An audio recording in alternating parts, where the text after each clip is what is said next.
मराठी गोष्टी. एकदा छत्रपती शिवाजी महाराज जंगलात शिकार करण्यासाठी गेले होते. जरा पुढे गेले की मागून एक दगड त्यांच्या डोक्यावर येऊन आपटला. शिवाजींना राग आला आणि ते क्रोधित होऊन आजूबाजूला बघू लागले, परंतु त्यांना कोणीच दिसेना. तेवढ्याच झाडामागून एक म्हातारी समोर आली आणि म्हणाली, "हा दगड मी फेकला होता." शिवाजींनी म्हातारीला त्यामागील कारण विचारलं. तेव्हा ती म्हणाली, "क्षमा असावी महाराज, मी तर या आंब्याच्या झाडावरून काही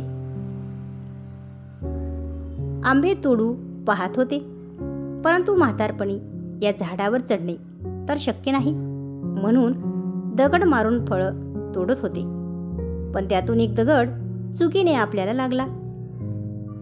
निश्चित कोणीही साधारण व्यक्तीने अशा चुकीवर अधिक क्रोधित होऊन चूक करणाऱ्याला शिक्षा दिली असती, परंतु शिवाजी महाराज तर महानतेचे प्रतीक होते.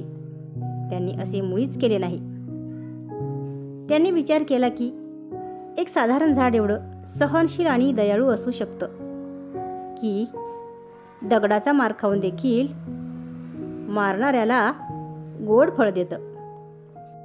मी तर एक राजा आहे आणि राजा सहनशील आणि दयाळू का नसू शकतो." आणि असा विचार करत महाराजांनी त्या म्हातारीला काही स्वर्णमुद्रा भेट म्हणून दिल्या. तर मित्रांनो, सहनशीलता आणि दया कमजोर नव्हे तर वीरांचे गुण आहेत. आज लोक लहान सहान गोष्टीवर क्रोधित होऊन एकमेकांचे प्राण घेऊ बघता मारहाण करतात.